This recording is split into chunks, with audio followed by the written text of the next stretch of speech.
dib u milicsiga dhacdooyinkii ugu waaweynaa ee saaxada siyaasadda Soomaaliya midda amniga iyo horumarada ayaan ku eegi doonaa warbixino taxane inoo noqon doona oo maalmahan idaacadda Risaale si toos ah ay idinkugu soo tabinayso haddii aan ku horeyno dhacdooyinkii ugu waaweynaa ee sanadkan ka dhacay Soomaaliya talaado Janaayo labadeedii guddoonka aqalka sare ayaa waxa ay si kulul uga hadleen weerar lagu qaaday guriga Senator Cabdi Xasan Cawaale Qaybdiid uu ka degan yahay magaalada Muqdisho war ay soo saareen aqalka sare ayay ku amreen wasaaradda gaashaandhigga in si degdeg ah u horgeyso maxkamadda ciidamada qalabka sida askartii ka dambeeyay weerarkaasi inkastoo arintaasi aanay dhicin Arbaco Janaayo saddexdeedii siyaasiga Cabdiraxmaan Cabdishakuur Warsame ayaa ka baaqday inuu hortago maxkamadda racfaanka gobolka Banaadir oo loo ballansanaa maxkamadda ayaa waxba kama jiraan ka soo qaaday go'aankii ay horey u gaartay maxkamadda gobolka Banaadir oo ahaa in aan wax racfaan ah laga qaadan karin dacwadda Cabdiraxmaan Cabdishakuur waxaana loo fasaxay xeer ilaalinta inay sii wataan baaritaankooda la xiriira eedeymaha ka dhanka ah siyaasigaasi sidoo kale maxkamadda ayaa ka mamnuucday safarada dibadda ah Cabdiraxmaan Cabdishakuur intii uu socday baaritaanka la xiriira dacwadihii loo haystay saqdhaxe habeen Arbaca taariikhdu ay ku beegneed Janaayo saddexdeedii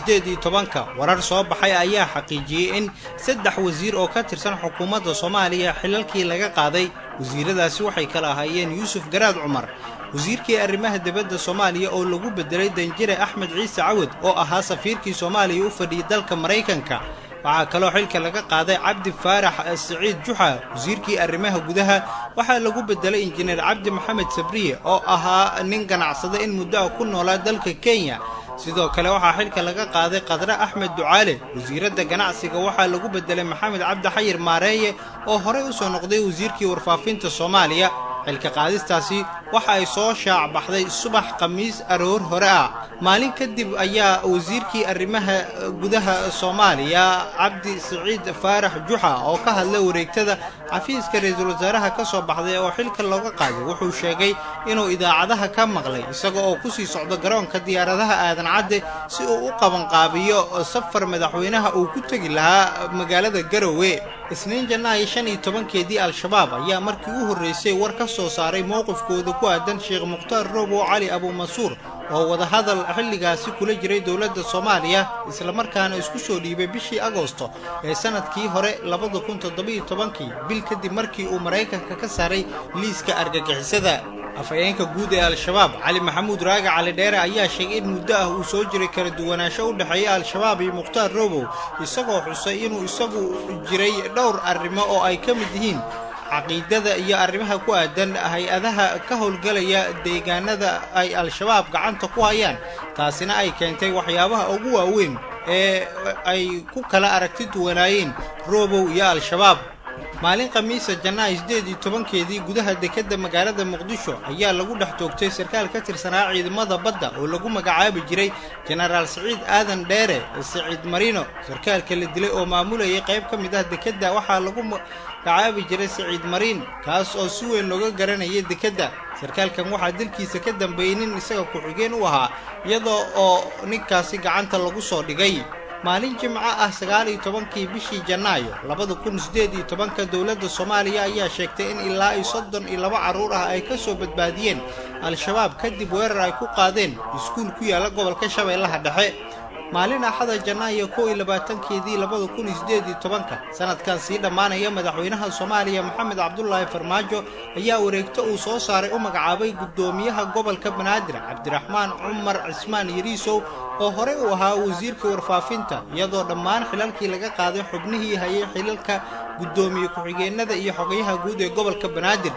wareegtada ayaa lagu sheegay in soo jeedin ka timid wasiirka arrimaha gudaha Soomaaliya loogu magacaabay Cabdiraxmaan Yariisow xilkaasi waxa kale oo la magacaabay gudoomiye ku-xigeenka koowaad ee dhanka ammaanka iyo siyaasadda gobolka Banaadir Maxamed Cabdullaahi Tuulax sidoo kale waxa la magacaabay Xuseen Maxamed Nuur oo loo magacaabay gudoomiye ku-xigeenka labaad ee maamulka iyo maaliyadda waxaa kaloo la magacaabay Marwe Basma Cumar Axmed oo loo magacaabay gudoomiye ku-xigeenka arrimaha bulshada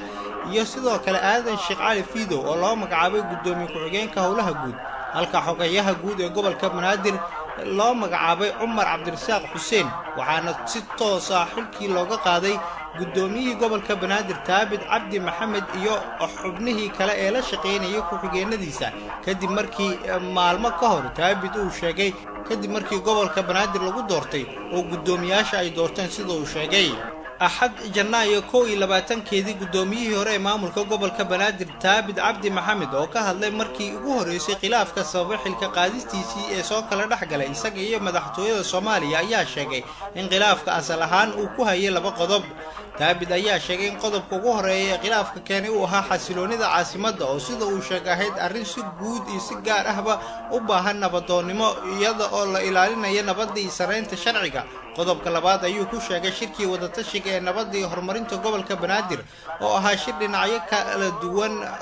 ay aragtidooda ku soo bandhigi lahaayeen oo reer Muqdisho ah laakiin arintaasi aanay suuro gelin talaado Janaayo 30keedii gudoomiyaha gobolka Banaadir ahna duqa magaalada Muqdisho Cabdiraxmaan Cumar Cusmaan Yariisow ayaa wareegtadii ugu horeysay uu soo saaray waxa uu si rasmi ah uga joojiyay dhismaha ka socday dhulka danta guud ee Biyaasa Liibaro ee ku yaala aaga ceelgaabta ee degmada Xamar Jajab gudoomiyaha ayaa hay'adaha ay qusayso ku wargeliyay joojinta howlaha dhismaha ee socdo waxaana uu tilmaamay in aan loo dulqaadan karin in hantida qaranka si gaar ah looga faa'iideysto talaado Febraayo 6deedii maxkamadda darajada koowaad ee ciidamada qalabka sida ayaa xukunno kala duwan ku riday eedeysanayaal la xiriirinayay qaraxii 14 Oktoobar ee sanadkii 2017 ka dhacay isgoyska Soobe ee magaalada Muqdisho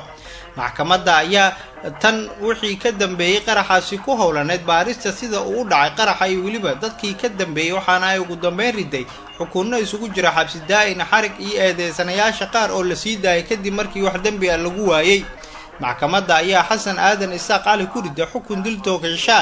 Cabdullaahi Ibraahim Xasan Absuga oo maqan waxaa lagu xukumay xabsi daa'in Cabdiwali Axmed Diiri waxaa lagu xukumay 3 sano oo xabsi ciidana dhamaantood waxaa lagu eedeeyay qaraxii Soobe inay ku lug lahaayeen Jimco Febraayo 23keedii dagaalyahano ka tirsan ururka Al-Shabaab ayaa weeraray barta kontarool ee ciidanka ay ku leeyihiin isgoyska Sayidka iyo sidoo kale hotelka Doorbin ee magaalada Muqdisho dableyda Al-Shabaab ka tirsaneed oo isgoyska Sayidka xoog ku soo maray ayaa ugu dambeyn lagu dilay nawaaxiga golaha shacabka Al-Shabaab waxa ay sheegeen in weerarkaasi ay ugu tala galeen qorshahoodan uu ahaa madaxtooyada Villa Soomaaliya sidoo kale weerar kale oo lagu qaaday hotelka Doorbin oo gaari waxyaabaha qarxa laga soo buuxiyay ayaa halkaasi ku qarxay waxaana tirada guud dadka ku dhintay qaraxyadaasi ay noqdeen 30 ruux sida saraakiisha dawladda ay sheegeen intaas ayaan ku soo koobaynaa dhageystayaal qaybta koowaad warbixino taxana inoo noqon doona oo aan dib ugu eegi doono dhacdooyinkii ugu waaweynaa ee ka dhacay Soomaaliya